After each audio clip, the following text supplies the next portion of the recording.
প্রশাসনে থেকে ষড়যন্ত্র স্বৈরাচারের প্রেতাত্মারা স্মরণসভায় তারেক রহমান।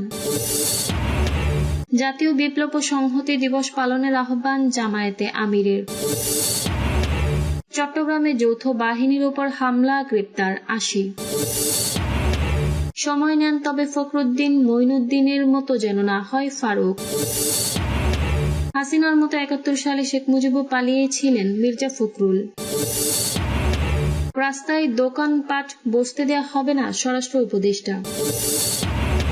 প্রশাসনে থেকে ষড়যন্ত্রের স্বৈরাচারের প্রেতাত্মারা। বিএনপির ভারপ্রাপ্ত চেয়ারম্যান তারেক রহমান বলেছেন, জনগণের অভ্যুত্থানে স্বৈরাচার পালিয়ে যাওয়ার পর দেশে এখন রাজনৈতিক ক্রান্তিকাল চলছে। তিনি বলেন, স্বৈরাচারের মাথা পালিয়েছে, কিন্তু তার প্রেতাত্মারা সমাজ ও প্রশাসনের বিভিন্ন জায়গায় এখনো রয়ে গেছে। সেখান থেকে তারা তাদের ষড়যন্ত্রের বীজ বপনের চেষ্টা করছে। তিনি বলেন, দেশের এই রাজনৈতিক ক্রান্তিকালে তরিকুল ইসলামের মতো রাজনীতিকের অভাব বোধ করছি।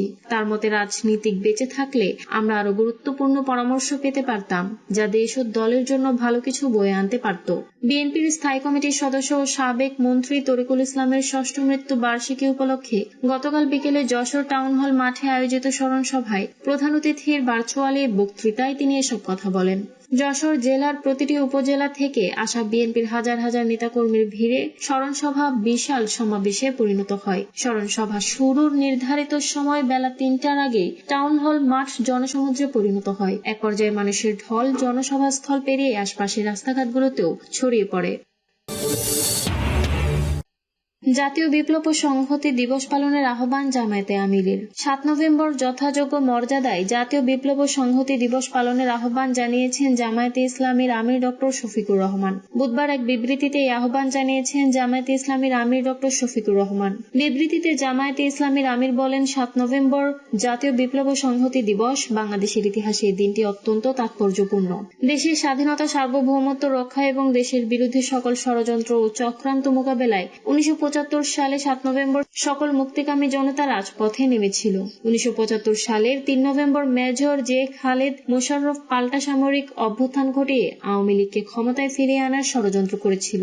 তখন আমাদের দেশপ্রেমিক সিপাহী ও জনতা ঐক্যবদ্ধভাবে ৭ নভেম্বর নারায়ে তাকবীর, আল্লাহু আকবার স্লোগান দিয়ে রাজপথে নেমে খালেদ মোশাররফের ষড়যন্ত্র চক্রান্ত প্রতিহত করে দেশের স্বাধীনতা, সার্বভৌমত্বকে হেফাজত করেছিল।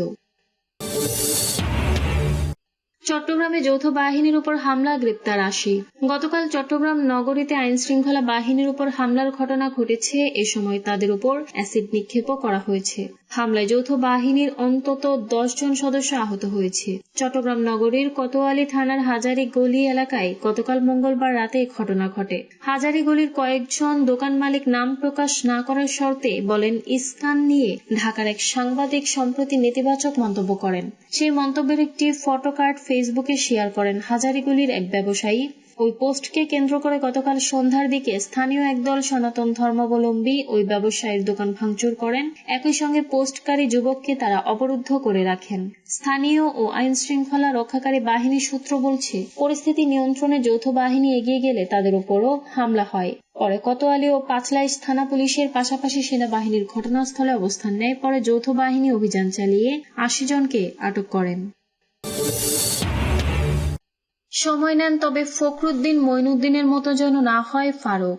অন্তর্বর্তীকালীন সরকারের উদ্দেশ্যে বিএনপি চেয়ারপারসনের উপদেষ্টা ও সাবেক চিফ হুইপ জয়নুল আবেদিন ফারুক বলেছেন, বাংলাদেশ জাতীয়তাবাদী দল মনে করে এই সরকারের সময় দরকার, তবে তা যেন ফখরুদ্দিন মঈনের মতো সময় না হয়। তিনি আরো বলেন, সংস্কার করুন, কিন্তু এমন সংস্কারে হাত দিয়েন না যেন সংস্কারের নামে নির্বাচন বিলম্বিত হবে। এমন সংস্কার করতে যাবেন না যার জন্য আবার একটি চক্র বাংলাদেশের গণতন্ত্রকে নস্যাৎ করার পরিকল্পনা করতে পারে। ফারুক বলেন, আমাদের দাবি স্পষ্ট, আমরা নির্বাচন চাই, 16 বছর আওয়ামী লীগ দেশ শাসন করে গণতন্ত্র ধ্বংস করেছে, সাংবিধানিক প্রতিষ্ঠান ধ্বংস করেছে, কত মায়ের বুক খালি করেছে, আয়নাঘর তৈরি করে মানবাধিকার লঙ্ঘন করেছে।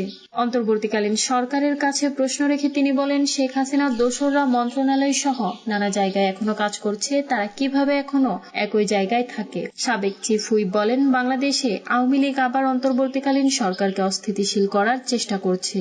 এই অস্থিরতা করার সুযোগ দেওয়া যাবে না, অবিলম্বে এদের পদায়ন বাতিল ও অপসারণ করতে হবে। হাসিনার মতো 71 সালে শেখ মুজিবও পালিয়েছিলেন মির্জা ফখরুল। বিএনপির মহাসচিব মির্জা ফখরুল ইসলাম আলমগীর বলেছেন, 5 আগস্ট শেখ হাসিনা পালিয়ে গেছেন, শেখ মুজিব 1971 সালে পালিয়েছিলেন। পাকিস্তানি সেনাবাহিনীর কাছে আত্মসমর্পণ করে গ্রেপ্তার হওয়ার জন্য বাসায় বসেছিলেন। সেটি আওয়ামী লীগ নেতা তাজউদ্দিন আহমেদের মেয়ে তার বইয়ে লিখেছেন।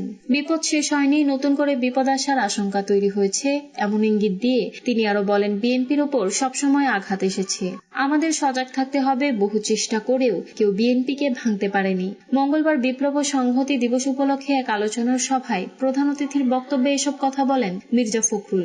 জাতীয় প্রেস ক্লাবে ও আলোচনার সভার আয়োজন করে জাতীয়তাবাদী মহিলা দল। এ সময় মির্জা ফখরুল বলেন, 7 নভেম্বর বিপ্লবের নায়ক সাধারণ সিপাহী ও জনতা। 7 নভেম্বরের নতুন বিপ্লব করে বাংলাদেশকে বিনির্মাণের সম্ভাবনা তৈরি করেছিল।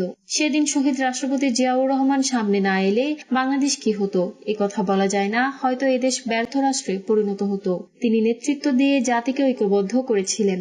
বিএনপির মহাসচিব আরো বলেন, আওয়ামী লীগ বাকশাল গঠনের মাধ্যমে রক্ষী বাহিনী গঠন করেছিল। এই রক্ষী বাহিনী কত মানুষকে হত্যা করেছে তার কোনো হিসাব নেই। সে সময় জাসদের নেতাকর্মীদের হত্যা করেছিল এই রক্ষী বাহিনী। মির্জা ফখরুল বলেন, শহীদ রাষ্ট্রপতি জিয়াউর রহমান বিভক্ত জাতিকে ঐক্যবদ্ধ করে একটা আশার আলো তৈরি করেছিলেন। রাস্তায় দোকানপাট বসতে দেয়া হবে না, স্বরাষ্ট্র উপদেষ্টা।